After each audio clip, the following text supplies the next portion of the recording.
যে ছবি সরাসরি আপনারা দেখতে পাচ্ছেন, জুনিয়র চিকিৎসকদের তরফে সাংবাদিক বৈঠক করা হচ্ছে এবং একটা তারা স্পষ্ট করে যেটা জানিয়ে দিয়েছেন যে দাবিতে তারা অনড় থাকছেন এবং 30 জন প্রতিনিধি নিয়েই তারা নবান্নের দিকে রওনা হবেন কিছুক্ষণের মধ্যে। দিনে দুবার ব্যবহার করো স্টপেজ ক্রিম আর নিজেকে রাখো এভারগ্রিন কেয়াশেক আরোমা থেরাপি স্টপেজ ক্রিম, আর খুঁজে পাও নতুন আমিকে। এই সাংবাদিক বৈঠকে তাদের অবস্থান কি হতে চলেছে সেটা আনুষ্ঠানিকভাবে স্পষ্ট করে জানিয়ে দেওয়া হবে।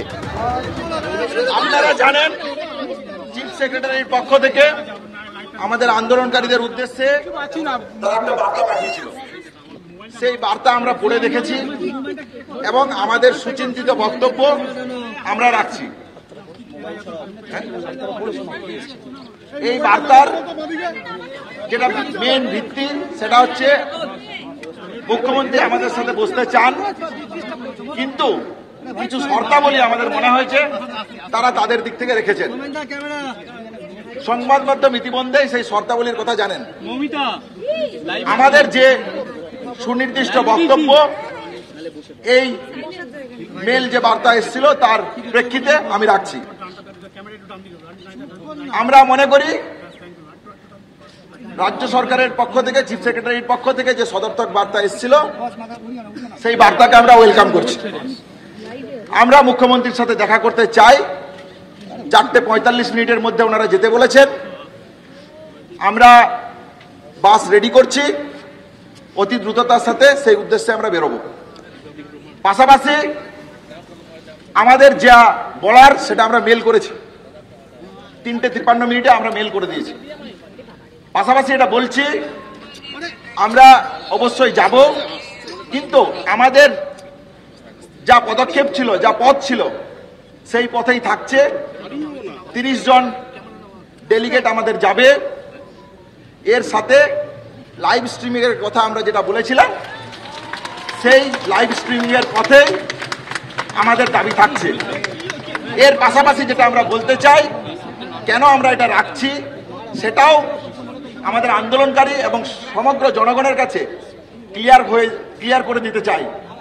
আমরা যাচ্ছি, আমরা যেমন একটা পজিটিভ জায়গা রাখতে চাই। আলোচনার আমাদের 5 দফা দাবিতে যে আলোচনা করতে চেয়েছেন সেই দাবিতে আমরা আলোচনা করছি, কিন্তু আমরা বলেছি যে 26টা মেডিকেল কলেজের জায়গা থেকে যে প্রতিনিধি, সেই প্রতিনিধি 30-এর কম হওয়া কোনোভাবেই সম্ভব নয়। তাই আমরা 30 জন ডেলিগেট যাচ্ছি। দ্বিতীয়ত, লাইভ স্ট্রিমিং এর কথা যেটা বলেছেন, আমরা মনে করি এই পথ দেখানো রাজ্য সরকারের, মানে মাননীয় মুখ্যমন্ত্রীর দেখানো পথ, তাহলে এটা দাবি হিসাবে নয়, শর্ত হিসাবে নয়, খোলা মনে আলোচনা করার একটা পথ। সেই জায়গা থেকে আমরা মনে করি সুপ্রিম কোর্টের হিয়ারিং যদি লাইভ হতে পারে, মুখ্যমন্ত্রীর ডিস্ট্রিক্ট মিটিংগুলো যদি লাইভ হতে পারে, তাহলে আজ আন্দোলনের যে 34 দিনের ঘটনা প্রবাহ থেকে জনমত থেকে উঠে আসা যে দাবি, সেই দাবি পাড়ার মোড়ে মোড়ে প্যান্ডেলে আন্দোলনকারীদের কাছে লুকোনোর কি আছে। আমরা মনে করি এই দাবি নিয়ে রাজ্য সরকারের কাছে যে সদর্থক আলোচনা, সেই আলোচনায় লুকোনোর কিছু নেই। তাহলে যদি লুকোনোর কিছু না থাকে, তাহলে আমাদের মনে হয় রাজ্য প্রশাসন এই জায়গাটা বিবেচনা করে দেখবেন। আমরা মনে করি আমরা যাচ্ছি নবান্ন, বাস আমাদের আসছে, অতি দ্রুত আমরা রওনা হব।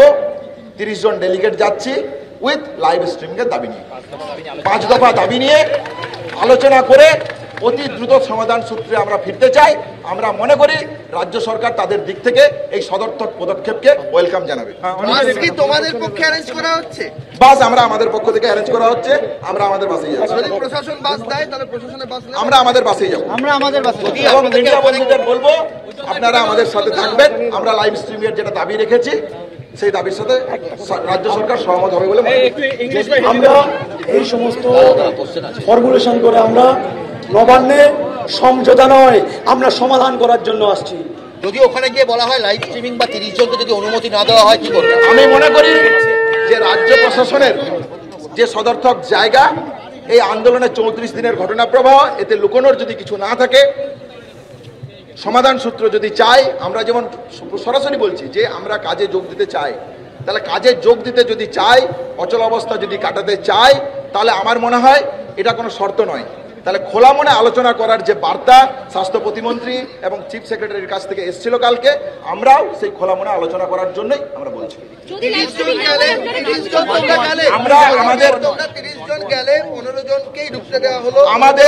আমাদের দাবি অত্যন্ত সুস্পষ্ট এবং পরিষ্কার, সেটা নবান্ন তৈরি করুক, ডিসিশন নিক।